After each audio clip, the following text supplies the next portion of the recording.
చాలామంది భక్తులు కూడా మేము అమ్మవారి పారాయణం చేస్తున్నాము, లేదా ఆ స్తోత్రము, లేదా ఈ స్తోత్ర పారాయణం చేస్తున్నాము, కానీ అనుగ్రహం కలగడం లేదు అంటూ ఉంటారు.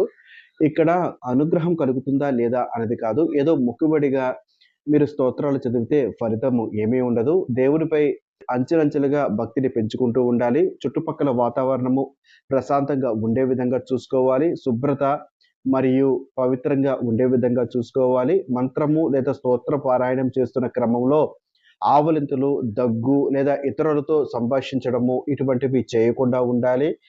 అంతే మీరు మంత్ర పఠనం చేస్తున్న క్రమంలో మీరు ఏ మంత్రము పఠిస్తున్నారో, ఆ మంత్రానికి సంబంధించినటువంటి దేవీ దేవతలను మనసులో స్మరించుకుంటూ, ఆ రూపిని మీరు కళ్ళల్లో పెట్టుకొని ఖచ్చితంగా మీరు మంత్ర పఠనము లేదా పారాయణము చేస్తే మీకు మంచి ఫలితము అందుతుంది. ఏకాగ్రతతో చేయనటువంటిది ఏదైనా కానీ ఫలితము రాదు. ఏకాగ్రతతో ఖచ్చితంగా మీరు చేసే పారాయణాలు చేయండి.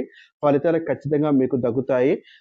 మీరు చేసే పాపకర్మలకు ఆధారంగా మీరు చేసినటువంటి పారాయణము ఏదైతే ఉంటుందో దానికి తగ్గ ఫలితము మీకు పాపకర్మల ఆధారంగా ఖచ్చితంగా భగవంతుడు మీకు ఇస్తాడు.